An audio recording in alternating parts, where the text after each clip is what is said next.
नमस्कार साथियों, मैं राजेश कुमार आज आपके सामने फिर से उपस्थित हूँ एक नया चैप्टर लेके जिसका नाम है लोकतांत्रिक सरकार के मुख्य तत्व। साथियों, आज हम चर्चा करेंगे कक्षा 6 की एनसीईआरटी की जो पॉलिटिकल साइंस सब्जेक्ट का एक क्लास 6 का चैप्टर है, चैप्टर 4, जिसमें कि मुख्य बिंदु इस प्रकार है जो इसमें दिया गया है। इसमें लोकतांत्रिक सरकारों के मुख्य तत्व क्या होते हैं उसके बारे में चर्चा की गई है।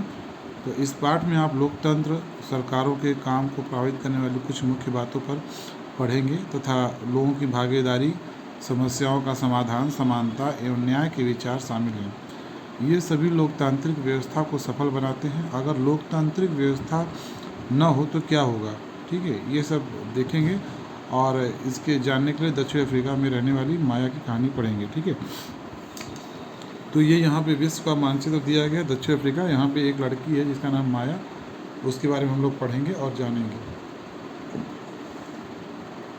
दक्षिण अफ्रीका एक ऐसा देश है जहाँ कई प्रजातियों के लोग रहते हैं, ठीक है, जिसमें कि श्वेत हैं, श्वेत मतलब गोरे लोग, ठीक है, गोरे लोग हैं और काले हैं, ठीक है, जिनकी मतलब त्वचा के रंग के अनुसार जो है वहाँ पे कई तरह के लोग हैं, ठीक है, सांवले भी लोग हैं, जैसे भारतीय लोग हैं, ठीक है। जोहानिसबर्ग में रहने वाली 11 वर्ष की दक्षिण अफ्रीकी लड़की माया नायडू एक दिन पुराने बक्सों की सफाई करने में अपनी माँ की मदद कर रही थी। उसे एक रजिस्टर मिला जो अखबार की कतरनों और तस्वीरों से भरा हुआ था। उसमें एक 15 साल के स्कूल जाने वाले लड़के की बहुत सारी तस्वीरें थी। माया ने जब उस लड़के के बारे में अपनी माँ से पूछा तो उसे पता चला कि उसका नाम था हेक्टर पीटरसन। उसको पुलिस ने गोली मार दी थी। माया को बड़ा झटका लगा। उसने पूछा क्यों मारा उस लड़के को गोली। तो उसकी माँ ने फिर उसको जो है बताया है कि सब देखिए, आगे देखते हैं। यहाँ पे देखिए ये इस चित्र बनाया गया है, इसमें लड़की माया को दिखाया गया है। ये उसका संदूक है जिसमें से वो पुरानी पत्रिकाओं को निकाल कर देख रही है और इसकी माँ है, ठीक है, माया की माँ है, ठीक है। तो माया की माँ ने समझाया कि दक्षिण अफ्रीका पहले रंग भेद कानून से शासित होता था। मतलब दक्षिण अफ्रीका जो है पहले की मतलब जो रंग के आधार पर शासन किया जाता था। काले लोगों के लिए अलग कानून रहते थे, गोरे लोगों के लिए अलग कानून होते थे। तो उसके कलर के अनुसार जो है दक्षिण अफ्रीका में शासन किया जाता था। त्वचा, चमड़ी के रंग के आधार पर भेदभाव करना, दक्षिण अफ्रीका की प्रजातियां इसी आधार पर अलग अलग समूहों में बटी हुई थी। वहां के कानून के मुताबिक श्वेत, अश्वेत, भारतीय एवं अन्य प्रजातियों को एक दूसरे से संबंध बनाने की इजाज़त नहीं थी, ठीक है। विभिन्न प्रजातियों के लोग न तो एक दूसरे के आसपास रह सकते थे और न ही आम सुविधाओं का इस्तेमाल कर सकते थे। माया को अपने कानों पर विश्वास नहीं हुआ। बोला, हैं, ऐसा भी होता था क्या, ठीक है। अब जो चीज़ आदमी जो नहीं देखा है तो उसे तो विश्वास होगा नहीं। जैसे आज के लोगों को अगर आदमी समझाए कि 100 साल पहले या 50 साल पहले या 200 साल पहले का भारत कैसा था, कैसे लोग यहाँ पे रहते थे, खान पीन कैसा था, पहनावा कैसा था, विभिन्न जातियों का क्या ट्रेडिशन था, कौन किसके साथ कैसा व्यवहार करता था, अगर आज अगर बताया जाता है लोगों तो लोग यकीन नहीं करते, ठीक है। उसी तरह माया भी थी। तो देखते हैं साथियों माया के ऊपर क्या असर पड़ा या माया क्या सोचती है इसके बारे में। तो यहाँ कहा जा रहा है कि माया को विश्वास नहीं हो रहा था। रंग भेद कानून के तहत जिस तरह का जीवन था उसके बारे में बताते हुए माया की माँ की आवाज़ में बहुत बड़ा गुस्सा था। और क्यों ना हो भाई, ठीक है, किसी व्यक्ति से रंग के आधार पे, क्षेत्र के आधार पे या उसकी बोलचाल के आधार पे, खान पीन के आधार पे या उसकी चमड़ी के आधार पे, वेशभूषा के आधार पे, जन्म स्थान के आधार पे भेदभाव करना तो निहायत ही गलत चीज़ है ना। तो जाहिर सी बात गुस्सा होगा ही। माया की आवाज़ में बड़ा गुस्सा था। उन्होंने बताया कि श्वेत और अश्वेत लोगों के अस्पताल अलग होते थे। बाप रे बाप, श्वेत मतलब सोचिए कि गोरे और काले लोगों के अस्पताल भी अलग होते थे, हैं। आज के समय में बताइए अगर ऐसा हो तो लोगों को कैसा लगेगा। आज तो किसी के साथ भेदभाव उतना नहीं हो रहा है दिखावे के तौर पे, बाकी अंदर से करते होंगे, हो सकता है, और भी करते भी हैं लोग, सुनने में भी आता है। लेकिन पहले ये सब जो होता था कितना ख़राब मतलब था, कितना सोच के सोचिए कितना ख़राब था। जो अस्पताल अलग होते थे बताइए, गाड़ियाँ भी अलग होती थी, श्वेत लोगों की अलग गाड़ियाँ, और अश्वेत लोगों के लिए अलग गाड़ियाँ होती थी, ठीक है। और श्वेत लोगों की जो गाड़ियाँ होती थी उनमें सुविधाएं अलग होती थी, अश्वेत लोगों की गाड़ियों में सुविधाएं अलग होती थी, ठीक है ना। रेल एवं बसें अलग होती थी, श्वेत लोगों के लिए बसें अलग होती थी, अश्वेत लोगों की बसें अलग होती थी। यहाँ तक कि श्वेत और अश्वेत लोगों की बस स्टैंड भी अलग होता था। बाप रे बाप, बस स्टैंड भी अलग होता था, मतलब ब्लैक और वाइट लोगों के लिए अलग अलग। वाइट लोगों को वोट देने की इजाज़त नहीं थी, अश्वेत लोगों को मतलब ब्लैक लोगों को वोटिंग राइट नहीं था साउथ अफ्रीका में। क्या आप कल्पना कर सकते हैं? देश की सबसे अच्छी ज़मीन, मतलब दक्षिण अफ्रीका में जो देश की सबसे अच्छी ज़मीन थी वो वाइट लोगों के पास थी, रिजर्व थी, और ब्लैक लोगों को खेती के लिए सबसे घटिया ज़मीन मिलती थी। इससे पता चलता है कि अश्वेत लोगों एवं भारतीयों को श्वेत लोगों के बराबर नहीं माना जाता था, उसके साथ भेदभाव किया जाता था। दक्षिण पश्चिमी हिस्से में एक शहर था सोवेटो, जहाँ सिर्फ अश्वेत लोग ही रहते थे। दक्षिण पश्चिमी हिस्से में, मतलब दक्षिण और पश्चिमी इलाके में, दक्षिण पश्चिमी इलाके में बोल सकते हैं कि यहाँ पे यह अफ्रीका, दक्षिण अफ्रीका है दक्षिण पश्चिम, यानी कि इधर इधर कोई एरिया रहा होगा, ठीक है। यहाँ पे देख, आप नक्शे में देख लीजिएगा, इस एरिया दक्षिण पश्चिम बोला तो यही होगा, इधर एरिया होगा, ठीक है। देख लीजिएगा आप लोग नक्शे में। यहाँ बोला जा रहा है कि दक्षिण पश्चिमी हिस्से में एक शहर था सोवेटो, जहाँ सिर्फ ब्लैक लोग ही रहते थे।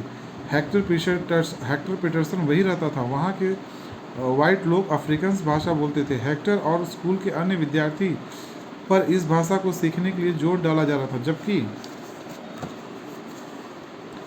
वे अपनी भाषा जुलू सीखना चाहते थे। जुलू जो है ब्लैक लोगों की अपनी मातृभाषा थी, जुलू सीखना चाहते थे। हेक्टर अपने सहपाठियों के साथ मिलकर अफ्रीकन सीखने का विरोध कर रहा था। दक्षिण अफ्रीका की पुलिस ने विरोध करने वाले इन लोगों को बेरहमी से पीटा और भीड़ पर गोलियां बरसाईं। उनमें से एक गोली हेक्टर को लगी और वह मारा गया। वह 16 जून 1976 की घटना है। अफ्रीकी राष्ट्रीय कांग्रेस और उनके जाने माने नेता नेल्सन मंडेला ने रंग भेद के खिलाफ बहुत लंबे समय तक संघर्ष किया। अंततः उन्होंने 1994 में उन्हें सक्सेस मिली और साउथ अफ्रीका एक डेमोक्रेटिक कंट्री बना। तब से सभी प्रजातियों के लोगों को बराबर माना जाने लगा, ठीक है। अब यहाँ हम लोग देखते हैं भागीदारी। अब यहाँ पे नीचे दिया गया है कि मतलब कि ब्लैक लोग किस तरह, ब्लैक लोगों के साथ किस किस तरह का भेदभाव सामना किया था, इसकी सूची बनाइए। तो यहाँ पे लिख सकते हैं कि बसों में उनके साथ भेदभाव होता था। बस में अलग ब्लैक लोग के लिए अलग बसें होती थी, वाइट लोगों की अलग बसें होती थी। ट्रेन अलग होती थी, वाइट लोगों के लिए ट्रेन अलग होती थी, ब्लैक लोगों की ट्रेन से अलग होती थी। ब्लैक लोगों के पास ज़मीनें अच्छी नहीं थी, जबकि वाइट लोगों के पास अच्छी ज़मीनें रिजर्व हुआ करती थी, ठीक है। ब्लैक लोगों का हॉस्पिटल अलग होता था, वाइट लोगों का हॉस्पिटल अलग होता था, ठीक है। हेक्टर और उसके साथी किस बात के खिलाफ संघर्ष कर रहे थे? तो हेक्टर और उसके साथी जो है साथी जुलू भाषा को सीखने और अफ्रीकन भाषा का विरोध कर रहे थे। वो जुलू भाषा सीखना चाह रहे थे, ठीक है। हाँ, तो क्या सभी लोगों के साथ बराबरी का व्यवहार होना जरूरी है? क्यों? बिल्कुल होना जरूरी, बराबरी का व्यवहार होना जरूरी है, क्योंकि सभी लोग भाई तो अब मानव हैं, ठीक है। आइए समझने की कोशिश करते हैं कि सरकार के डेमोक्रेटिक होने का हमारे लिए क्या मतलब है। डेमोक्रेटिक मतलब लोकतांत्रिक, ठीक है।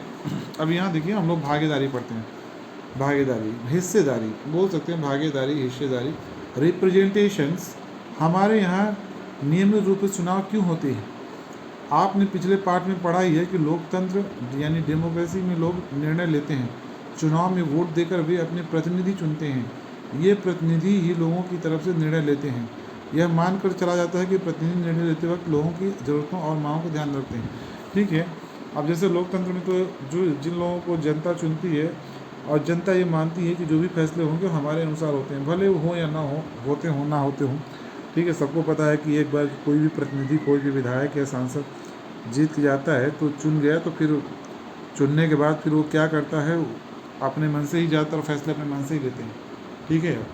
आप लेकिन ये भी संभव नहीं कि हर आदमी का मत सुना जाए। इतनी ज़्यादा आबादी है, इतनी ढेर सारा जनसंख्या है अपने देश की, 150 करोड़ के आसपास आबादी हो रही, तो सबका जनमत लेना संभव नहीं है। इसलिए एक बार जीतने के बाद फिर जो है सांसद अपने विवेकानुसार निर्णय लेते हैं, और ये माना जाता है कि जो प्रतिनिधि हैं वो जनता के अपेक्षा के अनुसार ही फैसले लेते होंगे, ठीक है, ऐसा माना जा रहा है, ठीक है। कुछ अखबार देखिए और उनमें दी गई चुनाव की खबरों पर चर्चा कीजिए। एक निर्धारित समय के बाद चुनाव होते रहने की क्या ज़रूरत है? चुनाव अगर नहीं होंगे तो कोई भी जो जनप्रतिनिधि होगा या जो देश का प्रमुख होगा, हेड ऑफ द स्टेट होगा, वो तानाशाह बन सकता है, आज डिक्टेटर बन सकता है, क्योंकि उसे पता है कि अगर हम चुनाव में बार बार जाना है तो डेमोक्रेसी के अनुसार, लोकतंत्र के अनुसार, कॉन्स्टिट्यूशन के अनुसार वर्क करना पड़ेगा। पब्लिक के बीच में जाना है तो पब्लिक के अनुसार काम करना पड़ेगा। अगर उसको पता हो जाएगा कि चुनाव ही नहीं होना तो क्यों जाएगा भाई आपके पास? ठीक है, आप चिल्लाते रहो सड़क पे, एमएसपी का विरोध करते रहो, डंडे पड़ते रहेंगे। आप रोज़गार के लिए चिल्लाते रहो, डंडे पड़ते रहेंगे, नहीं देगा रोज़गार वो। ठीक है, क्योंकि उसको पता है कि जब चुनाव होना ही नहीं है तो हमको इनको सुनने से क्या फ़ायदा है, क्या कर लोगे भाई, पिटवा देगा वो। इसीलिए चुनाव होने ज़रूरी हैं। अगर चुनाव नहीं होंगे, ठीक है, चुनाव नहीं होंगे तो तानाशाह बन जाएगा। उसे पता है कि जब हमें पब्लिक के बीच जाना ही नहीं है, हमें वोट की, हमको आपके वोटों की आवश्यकता नहीं है।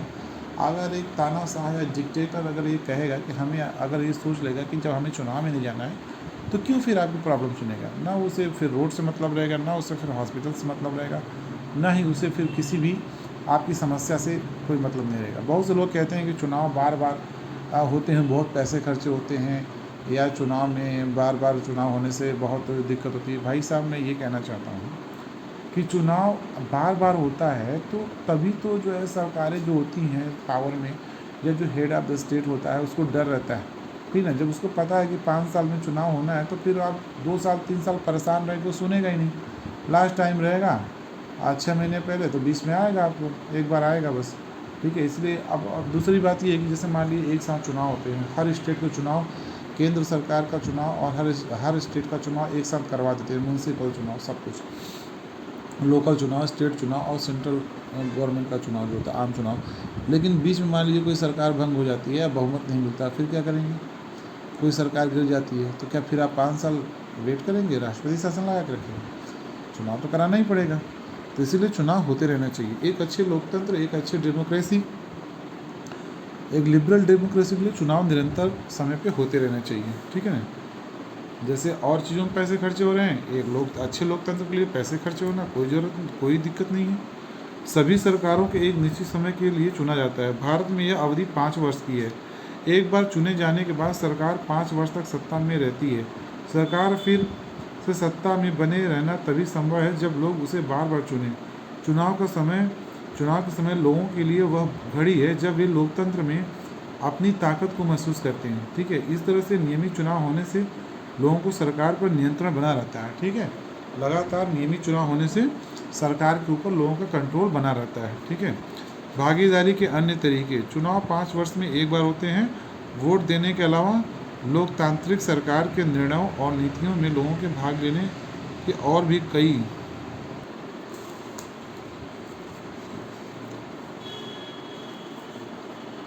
कई तरीके हैं, ठीक है। यहाँ पे देखिए लिखा है, हाल बुरा नहीं है, ज़रूर पास के किसी गांव में नल से पानी आ रहा होगा, ठीक है। यहाँ किस तरह का सहमति संपादक के नाम चिट्ठी दिया गया है, पोस्टरों पर रोक लगे, ठीक है। सरकार, ठीक है, सरकार बाढ़ पीड़ितों को मुआवजा अवश्य दे, ठीक है। ये सब दिया गया है। कार्रवाई, यह चिंता का विषय है कि भारत में बाघों की संख्या में लगातार गिरावट आ रही है। जंगल चोर उनका शिकार करके उन्हें मार दे रहे हैं, यह काम उनकी खाल पाने के लिए कर रहे हैं। सरकार, इसको देख लीजिएगा आप लोग, सरकार इस मुद्दे को पूरी गंभीरता नहीं लिया। सरकार को इस पर जल्द से जल्द कार्रवाई करनी चाहिए, जंगल चोरों को गिरफ्तार करना चाहिए और बाघों की सुरक्षा के लिए बनाए गए कानूनों को लागू करना चाहिए। यदि ऐसा नहीं हुआ तो आने वाले 10 सालों में बाघों के विरोध पाए जाएंगे। सोहन लाल पाल, गुवाहाटी असम। ये जो है संपादक की चिट्ठी है, न्यूज़पेपर में जो कटिंग वगैरह आती है उसके बारे में है, ठीक है। तो ये देखिए मुद्दा है, ठीक है। मतलब दीवारों पे जो पोस्टर चिपकाए जाते हैं, तो वही इसमें लेखक कह रहा है कि बार बार दीवारों पे चिपकाने से पोस्टर, दीवारें ख़राब होती हैं। यहाँ पानी की समस्या है, यहाँ जंगल में जो वन के पशु हैं उनकी जो है अवैध जो है हंटिंग की जा रही है, उस पर रोक लगाने के लिए किया जा रहा है। जब सरकार, देखिए, जब चुनाव का डर रहेगा तभी तो काम करेंगे। यहाँ बाढ़ पीड़ितों को मुआवजा देने के लिए यहाँ पेपर में कटिंग निकला हुआ है। अगर चुनाव नहीं होंगे तो कोई सरकार क्यों मुआवजा देगी आपको? बस 6 महीने पहले आपको जो भी सुनना होगा सुनेगी। तो इसीलिए कहा जाता है भैया कि लोकतंत्र में चुनाव नियमित समय पर होने चाहिए। अब यहाँ दिखा रहा है कि भागीदारी के अन्य तरीके, ठीक है। भागीदारी के अन्य तरीकों में क्या है कि लोग सरकार के कार्यों में रुचि लेकर और उसकी आलोचना करके भी अपनी भागीदारी निभाती है। अगस्त 2005 में जब एक खास सरकार ने बिजली का किराया बढ़ाया था तो लोगों ने अपना विरोध बहुत ही तीखे रूप में व्यक्त किया था। लोगों ने जुलूस निकाले और हस्ताक्षर अभियान चलाया। सरकार ने अपने निर्णय के बचाव में तर्क दिए, लोगों को समझाने की कोशिश की, लेकिन अंततः उन्हें लोगों की माननी पड़ी और फिर बिजली के बढ़ाए गए दामों को घटाना पड़ा। सरकार को अपना निर्णय बदलना पड़ा क्योंकि आम जनता के प्रति जिम्मेदार है। ऐसे कई तरीके हैं जिनके द्वारा लोग अपनी राय व्यक्त करते हैं और सरकार को यह समझा सकते हैं कि उसे क्या कार्रवाई करनी चाहिए। इन तरीकों में धरने, जुलूस, हड़ताल, हस्ताक्षर अभियान आदि शामिल हैं। इनके जरिए जो बातें गलत हैं, न्याय संगत नहीं, उन्हें सामने लाया जाता है। देखिए यहाँ पे दिया है कि आप सरकार का विरोध, गलत कामों का विरोध कैसे कर सकते हैं, धरने, जुलूस, हड़ताल। लेकिन ये जब लोकतंत्र रहेगा, डेमोक्रेसी रहेगा, तभी तो आप हड़ताल करेंगे, जुलूस निकालेंगे, हस्ताक्षर अभियान चलाएंगे। अगर सरकार को चुनाव का डर नहीं रहेगा, चुनाव नहीं होंगे या संविधान नहीं रहेगा तो क्या होगा, चलो निकालो धरना, मारेगी 10 लाठी डंडे से मारेगी आप, तो फिर आप सही हो जाएंगे, कोई कुछ नहीं कर पाएगा। तो इसीलिए भैया कहा जाता है कि लोकतंत्र होना, डेमोक्रेसी होना और नियमित समय पे चुनाव होना और फुल फ्लेयर निष्पक्ष चुनाव होना, लेवल प्लेइंग फील्ड पे सबको बराबर मौका देना, अच्छे से चुनाव कराना, ईमानदारी से चुनाव कराना बहुत ज़रूरी है एक स्वस्थ लोकतंत्र के लिए। नहीं तो जब सरकार को पता है कि हमें चुनाव ही नहीं कराना है, 5 साल या 10 साल में एक बार में चुनाव में जाना है तो फिर क्या करेगा। आप अगर निकालेंगे हड़ताल, डंडे मारेगी, फिर आपको हड़ताल भी नहीं करने देगी। ठीक है। अब यहाँ दिया गया है कि अखबार, पत्रिकाएं एवं टेलीविज़न भी जनता से जुड़े मुद्दों और सरकार की जिम्मेदारियों पर चर्चा करने में महत्वपूर्ण भूमिका निभाते हैं। जहाँ यह सच है कि लोकतंत्र लोगों की भागीदारी को मौका देता है, वहीं यह भी सच है कि सभी वर्ग के लोगों को मौका नहीं मिल पाता है। लोगों के लिए भागीदारी का एक अन्य तरीका यह भी है कि वे आंदोलन करें, जो सरकार और उसके काम करने के तौर तरीकों को चुनौती दें। दलितों, आदिवासियों, अल्पसंख्यकों, महिलाओं एवं अन्य लोगों की भागीदारी अक्सर इन आंदोलनों के जरिए ही हो पाती है। अगर देश के लोग सजग और इस बारे में रुचि लेते हैं कि देश कैसे चलाया जाता है तो उस देश की सरकार का लोकतांत्रिक स्वरूप और भी मजबूत होता है। अगली बार अगर हमें शहर, कस्बे या गांव की गली से कोई जुलूस गुजरते हुए दिखे तो हम एक क्षण रुककर पता करेंगे कि जुलूस किस लिए निकाला गया है, उसमें भाग लेने वाले लोग कौन हैं और वे किस मुद्दे पर प्रदर्शन कर रहे हैं। इससे हमें यह समझने में मदद मिलेगी कि हमारी सरकार कैसे काम करती है। ठीक है। विवादों का समाधान, देखिए यहाँ पर कुछ लोग जुलूस निकाल रहे हैं अपनी मांगों के लिए। तो जैसे हम लोग सड़क मतलब कहीं बाहर देखते हैं ऐसे लोगों को जुलूस निकालते हुए, हड़ताल करते हुए, थोड़ा रुक कर देखना चाहिए, सोचना चाहिए कि ये लोग जो है किस लिए जो है जुलूस निकाल रहे हैं, किस लिए हड़ताल कर रहे हैं। विवादों का समाधान, आपने माया की कहानी में पढ़ा कि कैसे विवादों या समस्याओं के समाधान के लिए कई बार हिंसा का प्रयोग किया जाता है। ऐसा इसलिए होता है कि एक समूह यह मान लेता है कि दूसरे समूह को विरोध करने से रोकने के लिए बल का इस्तेमाल करना उचित है। माया की कहानी को दोबारा पढ़िए और क्या आपको लगता है कि पुलिस द्वारा की गई हेक्टर की हत्या को रोका जा सकता था, कैसे? ठीक है, पढ़ के देख लीजिएगा। विवाद तब उभरता है जब विभिन्न संस्कृतियों, धर्मों, क्षेत्रों और आर्थिक पृष्ठभूमियों के लोग एक दूसरे के साथ तालमेल नहीं बिठा पाते। ऐसा तब भी होता है जब कुछ लोगों को लगता है कि उनके साथ भेदभाव किया जा रहा है। जैसे कि कुछ लोग सोचते हैं कि हम जो कपड़े पहनते हैं एक कलर का, वही दूसरे लोग भी वही कपड़े पहने, या हम जो खाना खाते हैं वेजिटेरियन, तो सारी दुनिया वेजिटेरियन हो जाए, या हम जिस धर्म को मानते हैं सारी दुनिया एक ही धर्म माने। वहीं से दोस्तों लड़ाई, झगड़े और अशांति फैलना शुरू हो जाती है। इसीलिए हमें भारत की विविधता और भारत की डाइवर्सिटी, भारत के हर धर्म के लोगों, भारत के हर जातियों के लोगों, भारत के हर कल्चर, हर संस्कार, हर विविधता का सम्मान करना चाहिए।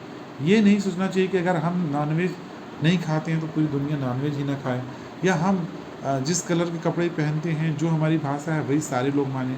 ठीक है, सबकी अपनी अपनी स्वतंत्रता है, सबका सम्मान करना चाहिए, हर धर्म का, हर जाति का, हर भाषा का, हर कलर का। ठीक है, तभी जाके देश तरक्की कर सकता है। ठीक है, वही यहाँ पे कहा जा रहा है कि उनके साथ भेदभाव किया जा रहा है। लोग अपने विवादों को ख़त्म करने के लिए हिंसात्मक तरीके भी अपनाते हैं, जैसे कि अन्य लोगों में भय और असुरक्षा की भावना फैलती है। ठीक है, लोग एक दूसरे को बोलते हैं देश को जैसे बोलते हैं ना, देश के गद्दारों को गोली मारो। ठीक है, तो ऐसे अगर आप डराएंगे जो अल्पसंख्यक है, अगर बहुसंख्यक वर्ग किसी भी अल्पसंख्यक को डराएगा तो अशांति और सुरक्षा फैलेगी। ठीक है, भय और असुरक्षा को भावना फैलती है। सरकार की जिम्मेदारी होती है कि वह विवादों को समाधान करे। सरकार ऐसी होनी चाहिए जो कि किसी को भी हिंसा भड़काने, हिंसा फैलाने की अनुमति न दे। ऐसी सरकार नहीं होनी चाहिए कि और घी में आग डाल दे। ठीक है, जैसे कि वर्तमान में हो रहा है। ठीक है, कि मतलब जो जो भी सरकारें हैं, वो जो कट्टरवादी लोग हैं, जो बहुसंख्यक कट्टरवादी लोग हैं, वो अल्पसंख्यकों को डराते हैं, या जो भी अल्पसंख्यक लोग गलत काम कर रहे हैं उन अल्पसंख्यकों की तरफ से जो कट्टरवादी हैं या जो बहुसंख्यकों की तरफ से जो कट्टरवादी हैं, दोनों पे कार्रवाइयाँ करना चाहिए निष्पक्ष भाव से, और देश में शांति और लोकतंत्र और संविधान की रक्षा करनी चाहिए। ठीक है, अशांति को फैलने से रोकना चाहिए। ठीक है, आइए अपने समाज के कुछ विवादों के बारे में पढ़ें और यह समझें कि सरकार इनके समाधान में क्या भूमिका निभाती है। धार्मिक जुलूस और उत्सव कई बार समस्या का कारण बनते हैं। उदाहरण के लिए धार्मिक जुलूस किस रास्ते पर निकले, यही कई बार विवाद का कारण बन जाता है। कई बार हिंसा भड़कने का खतरा हो जाता है। कभी कभी जुलूस के लोग उत्तेजित हो जाते हैं। कभी कभी लोग जुलूस पर पत्थर फेंकने या उसे रोकने की कोशिश कर सकते हैं। सरकार, खासकर पुलिस, ऐसे मौक़ों पर बहुत ही महत्वपूर्ण भूमिका निभाती है। पुलिस की जिम्मेदारी यह सुनिश्चित करने की होती है कि आपस में टकराव की स्थिति न पैदा हो, हिंसा न भड़के। वह सभी पक्षों को एक जगह बिठाकर बात करवाती है ताकि विवाद का समाधान निकाल सके। ठीक है, भारतीय संविधान में बुनियादी नियम और कानून दिए गए हैं। ये कानून सरकार और लोगों के लिए हैं, सबको इनको मानना पड़ता है। विवादों का समाधान इन्हीं कानूनों के आधार पर होता है। ठीक है, देश का जो संविधान है, जो कानून है, उसको सबको मानना पड़ता है, यही यहाँ पे कहा गया है। नदियाँ भी कई बार विवाद का कारण बन जाती हैं। कुछ नदियाँ एक से अधिक राज्यों से होकर बहती हैं। जिन राज्यों से नदी गुजरती है उनके बीच में नदी के पानी का बंटवारा विवाद का कारण बन जाता है। उदाहरण के लिए अपने कर्नाटक और तमिलनाडु के बीच कावेरी नदी के पानी को लेकर चल रहे विवाद के बारे में सुना होगा। देखिए साथियों, हम आपको दिखाते हैं। साथियों, ये है तमिलनाडु और ये है कर्नाटक। ठीक है, तो यहाँ पे जो है ये बॉर्डर पे जो कावेरी नदी है, इधर उत्तर से दक्षिण की ओर आती है। तो इधर क्या है कि कावेरी नदी जो है दो राज्यों के बीच में, जैसे हमारा कर्नाटक हो गया, कर्नाटक और तमिलनाडु के बीच में जो जल विवाद का कारण है, ये कर्नाटक है और ये तमिलनाडु है। तो इन दोनों राज्यों के बीच में कावेरी नदी का जो जल विवाद है, इन दोनों राज्यों के मध्य में है, तमिलनाडु और कर्नाटका। तमिलनाडु की राजधानी कहाँ है? चेन्नई। और कर्नाटका की राजधानी कहाँ है? बेंगलोर। राइट। और तमिलनाडु के मुख्यमंत्री हैं MK स्टालिन और कर्नाटका के मुख्यमंत्री हैं सिद्धारमैया। ये साथियों रहा दोनों राज्यों का नक्शा हमने आपको दिखाया। ठीक है, आगे बताते हैं। कर्नाटक के कृष्णा राज सागर में, यहाँ पे देखिए आगे लिखा हुआ है, बस सुना। कर्नाटक के कृष्णा राज सागर बांध में, कर्नाटक में जो क्या है, कृष्णा राज सागर बांध है। ठीक है, बांध में भरा हुआ पानी कई जिलों में सिंचाई के काम आता है। इस पानी से बेंगलुरु शहर की ज़रूरतें भी पूरी होती हैं। तमिलनाडु के मेट्टूर बांध में भरे हुए इसी नदी के पानी से राज्य के डेल्टा क्षेत्र में सिंचाई होती है। देखिए, मेट्टूर बांध कहाँ है? तमिलनाडु में। मेट्टूर बांध तमिलनाडु में है और कृष्णा राज सागर बांध कहाँ है? कर्नाटका में। ठीक है, आइए देखते हैं यहाँ पे कुछ दिखाया गया है। पीछे देखिए यहाँ लिखा है, पिछले 30 सालों से दो राज्यों के बीच विवाद का मुद्दा रहने के बावजूद कावेरी शांत भाव से बहती रहती है। ठीक है, याद रखिए, दोनों बांध एक ही नदी पर बने हुए हैं। कर्नाटक का कृष्णा राज बांध कावेरी नदी के ऊपर छोर पर है। तमिलनाडु का मेट्टूर बांध नदी के निचले छोर पर है। मेट्टूर बांध में पानी तभी भरा जा सकता है जब कृष्णा राज सागर बांध से पानी छोड़ा जाए। दोनों देखिए, क्योंकि कृष्णा राज सागर बांध कर्नाटका में है और मेट्टूर बांध तमिलनाडु में है, तो मेट्टूर बांध तभी भरा जाएगा जब कृष्णा राज सागर बांध से कर्नाटका से पानी छोड़ा जाएगा। अब ये मेट्टूर जो है तमिलनाडु में, तमिलनाडु वाले पानी की डिमांड करते हैं, कृष्णा राज सागर नहीं छोड़ता है, तो उसी में विवाद हो जाता है। दोनों राज्यों को अपने लोगों की ज़रूरत के लिए भरपूर पानी चाहिए, जो कि नहीं मिल पाता है। इससे विवाद उत्पन्न होता है। तब राष्ट्रीय सरकार को कदम उठाना पड़ता है ताकि दोनों राज्यों के लिए पानी का सही बंटवारा हो पाए। समानता और न्याय, इक्वालिटी एंड जस्टिस। लोकतांत्रिक डेमोक्रेटिक गवर्नमेंट के मुख्य विचारों में से एक उसका जस्टिस एंड इक्वालिटी के प्रति वचनबद्धता होना। न्याय और समानता को एक दूसरे से अलग नहीं किया जा सकता। माया की कहानी में सरकार ने क्या इस विचार का समर्थन किया था कि सभी लोग बराबर हैं? डॉक्टर अंबेडकर की कहानी में क्या अस्पृश्यता के व्यवहार से समानता के विचार को ठेस पहुंचती है? ये देखना।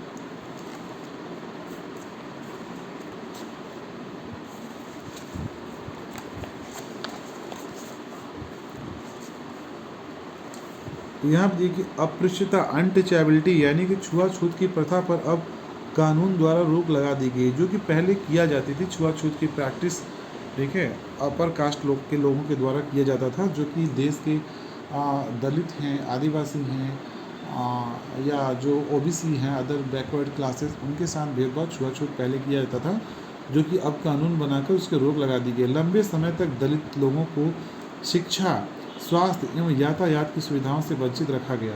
ठीक है, बहुत पहले जो है, आज़ादी के पहले, देश के संविधान की बनने के पहले और कुछ समय तक तो संविधान बनने के बाद भी जो दलित लोग हैं, जो SC ST के लोग हैं, जो शेड्यूल कास्ट शेड्यूल ट्राइब के लोग हैं, और उनको जो है लंबे समय तक शिक्षा से वंचित रखा गया है। मनुस्मृति में इसे कहा जाता है कि शूद्र और महिलाओं को पढ़ने का अधिकार नहीं है। तो पहले समाज का मनुस्मृति, ब्राह्मण स्मृति, नारद स्मृति, ऐतरेय ब्राह्मण आदि पे चलता था। ठीक है, उन्हीं कानूनों से चलता था। तो उसमें दलितों और शूद्रों, महिलाओं को शिक्षा से वंचित रखा गया था। ठीक है, पहले यह हालत थी कि उन्हें सार्वजनिक मंदिरों में घुसने तक नहीं देता था। ठीक ना, तो पहले साथियों, दलितों को मंदिरों में घुसने नहीं दिया जाता था। अम्बेडकर, जिनके बारे में आपने पहले पढ़ा, और कई अन्य लोगों ने जोर देकर कहा कि यह प्रथा अमानवीय है। यह न्याय तभी प्राप्त हो सकता है जब लोगों के साथ बराबरी का व्यवहार हो। ठीक है, तो बाबा साहब भीमराव अम्बेडकर ने कहा है कि न्याय तभी हो सकता है जब सब लोगों के साथ बराबरी का व्यवहार हो। ठीक है, सरकार भी समानता और न्याय की जरूरत को पहचानती है और उन समूहों के लिए विशेष प्रावधान करती है जो समाज में अब भी बराबर नहीं माने जा रहे हैं। जैसे हमारे समाज में यह आम प्रवृत्ति है कि लोग लड़कों की देखभाल लड़की से ज़्यादा करते हैं। इसका मतलब है कि समाज लड़कियों को उतना महत्व नहीं देता जितना लड़कों को देता है। ठीक है, यह धारणा गलत है एवं अन्यायपूर्ण है। इसे दूर करने के लिए सरकार ने कुछ कदम उठाए हैं। सरकार ने कुछ विशेष प्रावधान किए हैं जिससे लड़कियां अपने साथ होने वाले अन्याय से छुटकारा पा सकेंगी। उदाहरण स्वरूप, सरकारी स्कूल और कॉलेजों में लड़कियों की फीस खत्म या कम करने का प्रावधान किया गया ताकि लड़कियां को पढ़ने लिखने में कोई दिक्कत ना हो और पढ़ाई लिखाई कर सकें। ठीक है, आपके अनुसार फीस घटा देने से लड़कियां को स्कूल जाने में कैसे मदद मिलेगी? फीस घटा देने से क्या होगा कि लड़कियां पढ़ लेंगी, कम पैसे में पढ़ सकती हैं, उनको पढ़ने में आसानी रहेगी। क्या आपने किसी के साथ कोई भेदभाव होते देखा है? जी हाँ, देखा है, अभी भी देखते हैं। जो गरीब लोग होते हैं, गरीब लोगों से अमीर लोग करते हैं, या बहुसंख्यक लोग अल्पसंख्यकों से भेदभाव करते हैं, या अपर कास्ट के लोग जो है लोअर कास्ट से, दलितों से, शूद्रों से अभी भी कहीं थोड़ा बहुत भेदभाव करते हैं, जो कि नहीं करना चाहिए। ठीक है, इस स्थिति में आपकी क्या मदद, आप इस स्थिति में आपने उनकी क्या मदद की? जब भी हम देखते हैं ऐसे लोगों के बारे में तो समझाते हैं कि जो अपर कास्ट लोग हैं, या जो बलशाली लोग हैं, जो पावरफुल लोग हैं, या जो मेजॉरिटी लोग हैं, उनको समझाते हैं भैया ऐसा नहीं करना चाहिए, संविधान ये सब करने से हमें रोकता है, एक कानून के विरुद्ध है, ऐसा नहीं कीजिए। जो लोग भेदभाव कर रहे थे उन्हें आपने कैसे समझाया? उन्हें बताया कि भैया ये गलत है, मानव में भेद करना गलत है, हमारे फंडामेंटल राइट्स में हमें ये जो है अधिकार दिए गए हैं कि हमारे साथ कोई जो है भेदभाव नहीं कर सकता। जैसे आर्टिकल 17 है, अनटचेबिलिटी को रोक लगाता है। ठीक है, और आर्टिकल 14, आर्टिकल 15 में हमारे दिया गया कि धर्म के आधार पे, जाति के आधार पे, लिंग के आधार पे, जन्म स्थान के आधार पे और संस्कृति की विभिन्न होने के कारण जो है हमारे साथ भेदभाव नहीं किया जा सकता, या आप नहीं कर सकते। ठीक है, यही समझाया मैं। ठीक है, अब यहाँ अभ्यास प्रश्न दिया गया है कि आज दक्षिण अफ्रीका में माया का जीवन कैसा होगा। आज क्योंकि दक्षिण अफ्रीका आज़ाद हो चुका है तो जाहिर सी बात है माया का जीवन अच्छा होगा। किन विभिन्न तरीकों से लोग सरकार की प्रक्रियाओं में भाग लेते हैं? वोट के माध्यम से सरकार की प्रक्रियाओं में भाग लिया जा सकता है, विरोध करके, आलोचना करके, या समर्थन करके सरकार की प्रक्रियाओं में भाग ले सकते हैं। विभिन्न विवादों और मुद्दों को सुलझाने के लिए सरकार की ज़रूरत क्यों होती है? सरकार की ज़रूरत बहुत आवश्यक है, क्योंकि जैसे दो स्टेट के बीच में झगड़े हो गए, लड़ाइयाँ हो गई, बाउंड्री का विवाद है, सीमा का विवाद है, तो उसमें केंद्र की सरकार की बहुत बड़ी आवश्यकता होती है। साथ सभी लोगों के साथ समानता का व्यवहार हो, इसे सुनिश्चित करने के लिए सरकार क्या कदम उठाती है? सभी के साथ समानता का व्यवहार हो, इसके लिए सरकार शिक्षा में जो लोग आर्थिक रूप से पीछे हैं, या जो कमज़ोर हैं, विकलांग हैं, या जो सशक्त नहीं है, शोषित, पीड़ित, वंचित हैं, उनके लिए सरकार कानून बना के मजबूत लोगों के साथ बराबरी कराने की कोशिश करती है। ठीक है, तो ठीक है साथियों, बहुत बहुत धन्यवाद आपको मेरे इस विषय पे और मेरे चैप्टर पे आप लोगों ने अपना समय निकाला और इसको देखा। आप लोगों का बहुत बहुत धन्यवाद। कृपया मेरे चैनल को लाइक करें, सब्सक्राइब करें और शेयर करें। धन्यवाद साथियों। जय लोकतंत्र, जय संविधान, जय भारत।